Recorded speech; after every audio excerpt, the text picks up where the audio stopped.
everybody. How we doing today? Very good. Yeah, I was just backstage watching the Olympics. Man, aren't those cool? Once every 4 years, we all pretend we know something about diving and gymnastics. Is everybody excited for story time? Very good. Shout out your favorite stories. Cinderpool. Deadpool, creative. Great, yeah. All right. All those are pretty good, but I heard a really good suggestion I think we're gonna go with. It's been a crowd favorite. This one is Cinderpool. Yeah, someone in here specifically requested it. I'm only doing this because of you, no other reason. It's not like it was scheduled at all. All right.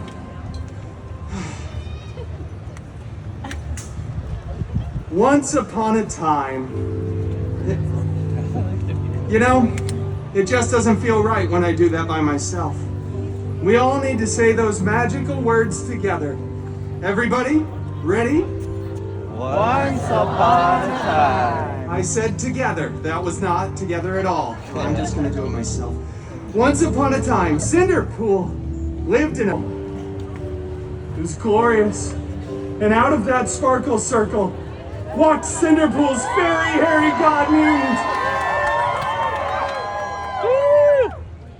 Out of the circle walked Cinderpool's fairy hairy god mutant. I'll just put it in front of you here. Wolverine! That's right, they cheered for you twice. Oh, fairy god mutant Wolverine! I desperately want to go to the big battle, but my stupid step mutants destroyed my costume. Shut up. He said lovingly. What? I'm telling a dramatic story. My costume's been destroyed. I can't go to the battle without it. You do something with a pumpkin and... I don't do anything with a pumpkin. Why should I care? Stop whining.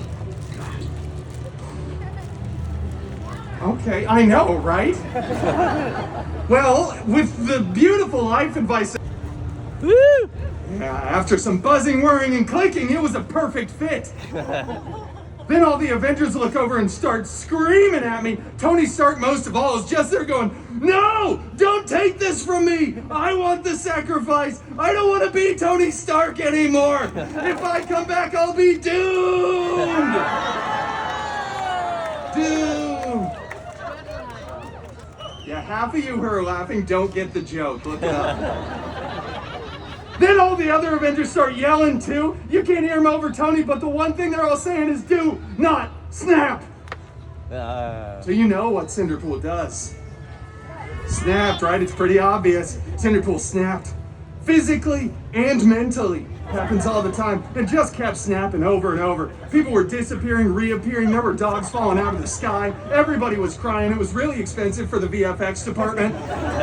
But eventually Cinderpool stopped. Everyone was back. And Cinderpool was the hero who saved the universe. That's right. Then all the Avengers tackle Cinderpool to the ground, rip the glove right off of his hand, and blah, blah, blah. They remake the movie years later. Tony Stark gets to be the big sacrificial hero, and it goes on to become the most profitable film in the Feige universe, the FCU. But it's fine, because Cinderpool went on to start his own film franchise, which breaks box office records. And then they had to invite Cinderpool back to the Avengers Endgame 2, Electric Boogaloo.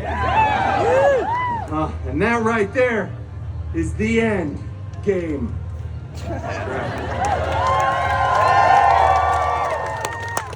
Did I start with a Cinderella riff? It doesn't matter. Thank you all so much for joining me for Storytime with Deadpool. Once upon a time. It just doesn't feel right when I do that by myself. We should all say those magical words together. Ready? That was bad. There's a lot of you, it's fine. Once upon a time, I was walking along, captivated by my favorite book, the autobiography of Ryan Reynolds, when suddenly I heard the galloping of my father's horse, Philippe. It's interactive, make the noise. There it is, okay. You see, my father had left for the fair earlier that day. And now, here was Philippe, my father no longer in the saddle. We're figuring it out, that was not good still. I jumped into Philippe's face, grabbed him by the muzzle and shouted, "Philippe, where is Papa? Is he in some kind of trouble?" I asked the horse this like he could understand and respond in English. But he couldn't, he's a horse, and I just looked like a crazy person. So I mounted Philippe and said, "Away to Papa, quickly!" And away we galloped. Very good. And then we galloped slowly. It got dark. We went deep, deep into this scary forest. It was so dark, so scary, that it was like going to a Waffle House at 3 a.m. on a Tuesday. But suddenly we came upon a clearing, and out of the mist arose an enchanted mansion. Professor Xavier's School for Gifted Youngsters. That's right. I sent Philippe upon his way because I knew that in this mansion lived the horrible, the hairy, the Wolverbeast!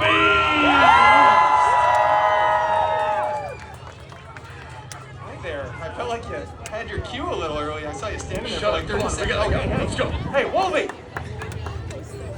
This isn't for me, okay? This is for all of these people out here and the children. Look at that child. Hi. I see the tree. Act sad. No, don't it. Okay. He's just smiling. He's got a cool shirt. Let's have a cool shirt. Come on, Wolvie. Do the story for that kid. All right. I'm not doing this for you, though. I know. I'm doing this for you. All right. Can't believe I'm doing this. Here we go. So, Belle. No, it's Beautypool. Beautypool. You got it wrong. It's fine. Beautypool. I'm not gonna say that. You have to. It's scribbled on the page. Beautypool does a little B&E and meets a bunch of weirdos who are furniture and dishes. No, and there's cutlery too. You have to mention they do a musical number. It's a whole big thing. The real hero shows up. The Beast. No, it's the Wolverbeast. Would you stick with the parody of the story here? Anyway, Pool Boy over here makes a mess of things as usual. Then it's up to Wolverine to save the day. Blah, blah, blah. I slice up some bad guys while Beauty Queen over here stands in the corner making a bunch of stupid jokes with outdated cultural references. My jokes are not outdated. They are modern, they are relevant, and they're not going anywhere, just like Splash Mountain. I feel like I missed something. Now this whole thing's going south, Wolvie. You didn't even mention Mrs. Potts and her wonderful son Chip, Lumiere, Cogsworth, not even Chef Boosh. Yeah, that's a deep cut for all the Magic Key pass holders out there. Yeah, Chef Boosh is the stove. It's a weird one. I mean, come on with you. I expected a few bars of tale as old as time. I said no musical theater. No musical theater, huh? Oklahoma, Les Mis, The Boy from Oz. You even hosted the Tonys 4 times. I don't know what any of that is.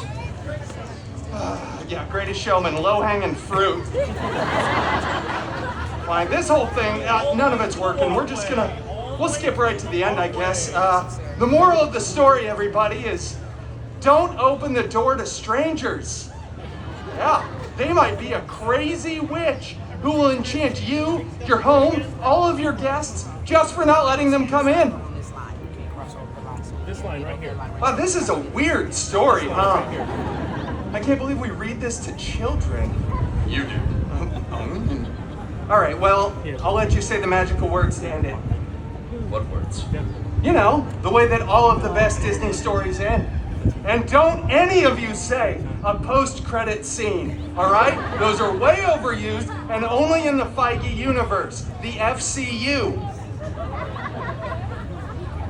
I'm out of here, Bub. I can't do this anymore. What, too much fourth wall for you? Way too much. Okay, all right, well, for what it's worth, everybody, they all lived happily ever after. That is until they did a direct-to-DVD release later on because the residuals were terrible. Has anybody seen my Christmas special, Once Upon a Deadpool?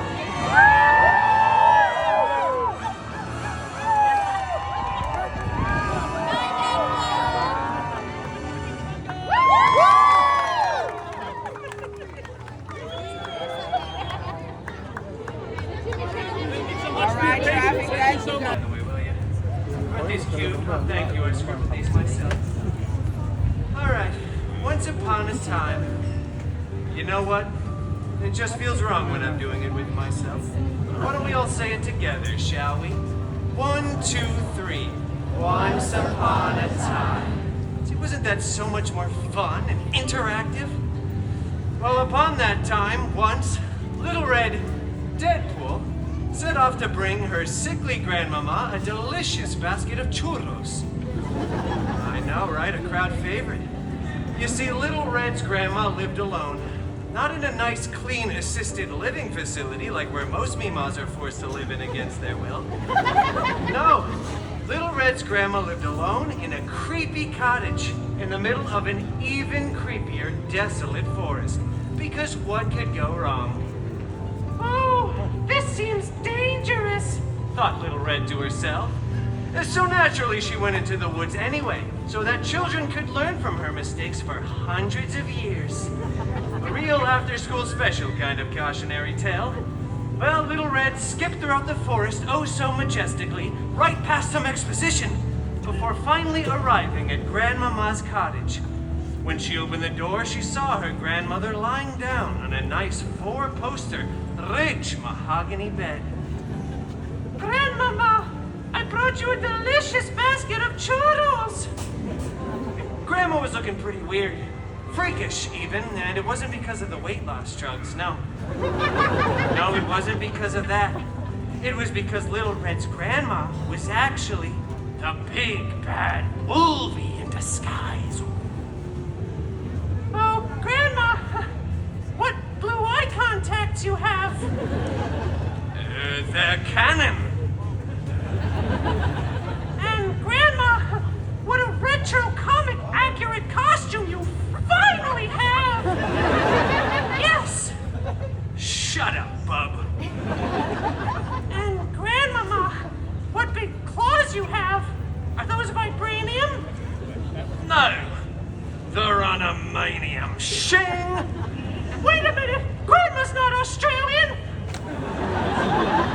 Little Red broke off a piece of churro, dropped her basket, whipped off her cloak, took a bite of that delicious churro, and then brought down her katanas in an X-shaped formation. Not as an Easter egg, but more of just a stylistic choice. Bring it on, Peanut! They action leaped at each other. Huge fight. It was awesome. They smashed through that rich mahogany bed, but no one got a splinter. Claws and katanas tore through the mattress, and there was CGI hay everywhere.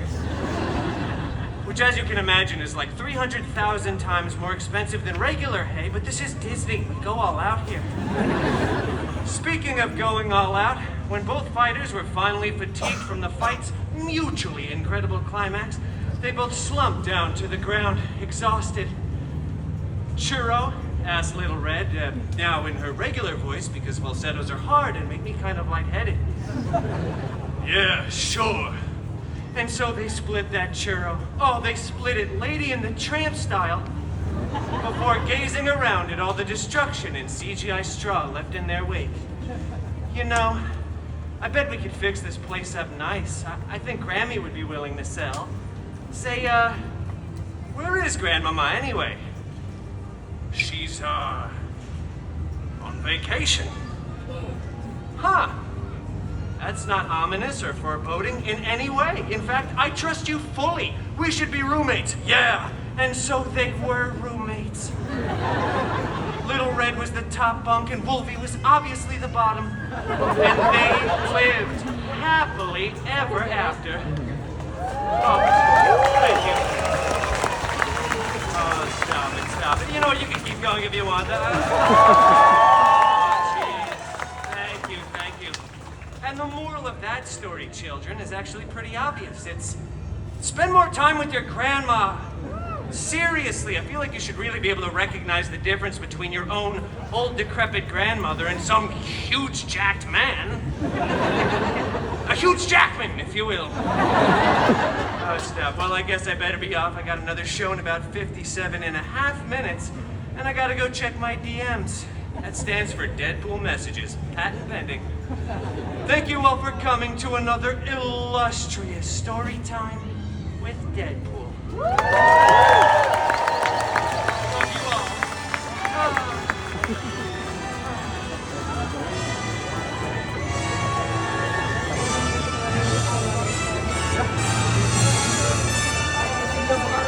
It's right there.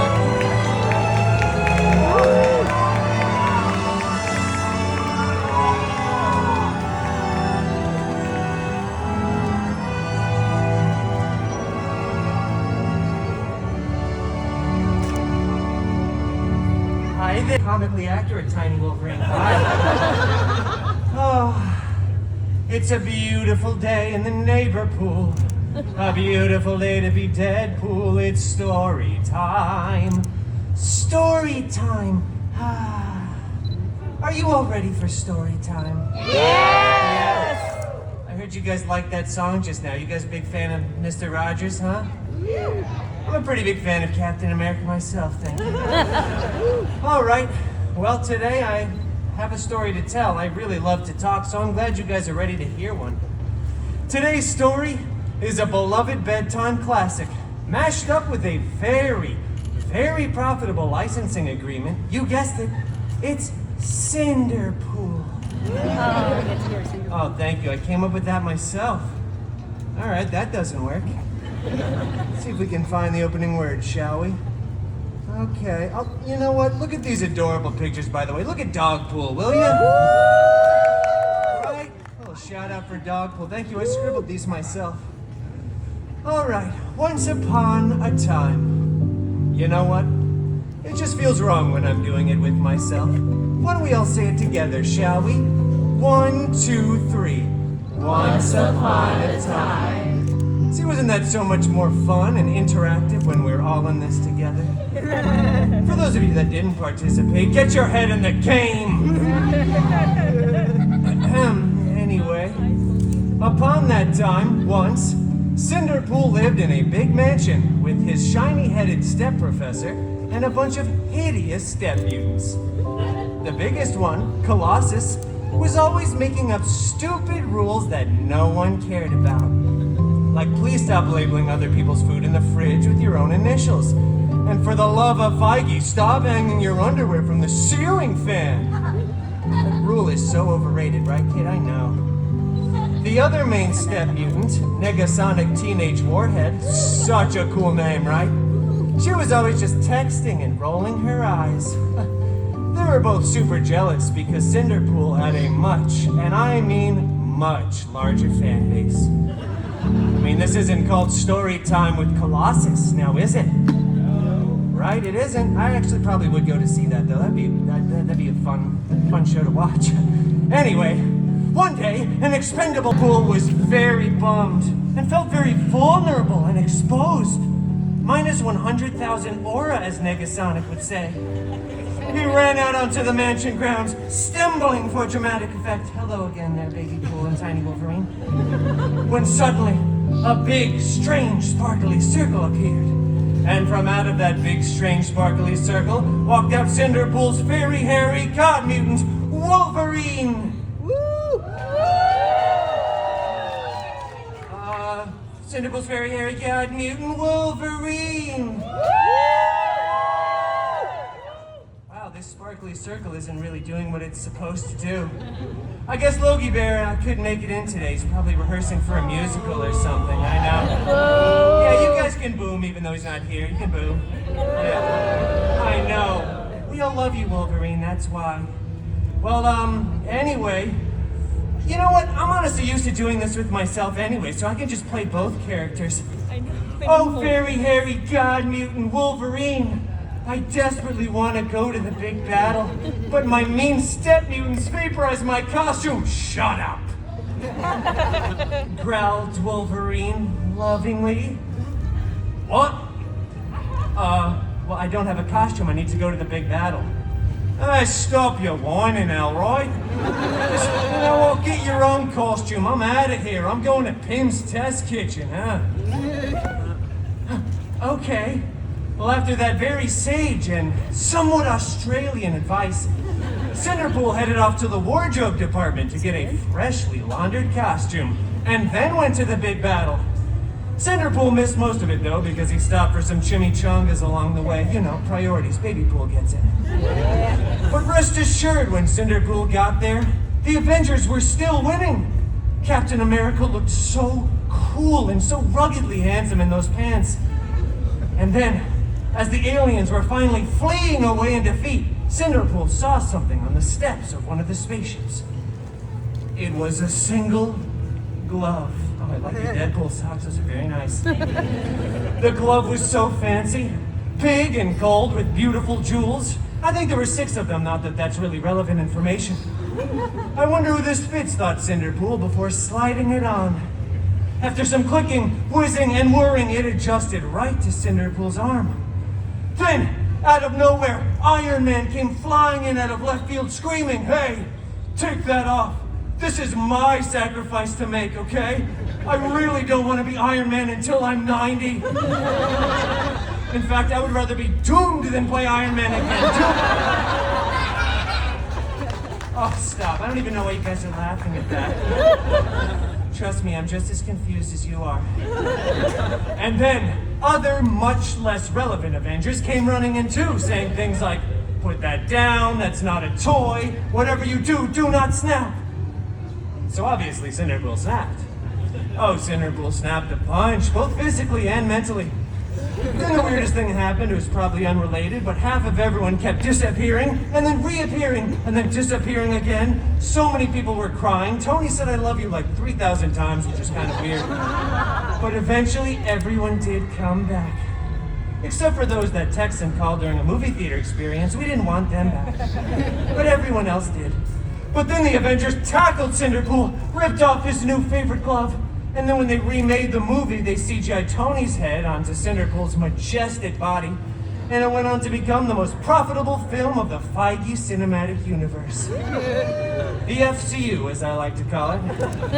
I know, I'm still workshopping that acronym. I feel like it has just one too many letters. Anyway, everything... Oh, you guys can cheer louder than that if you'd like. Wow, that was so genuine and non-prompted. Well, I better be out of here. Goodbye, Beautypool, and goodbye, tiny comic-accurate Wolverine. Thank you for coming to another illustrious story time with your new favorite Disney princess, Deadpool.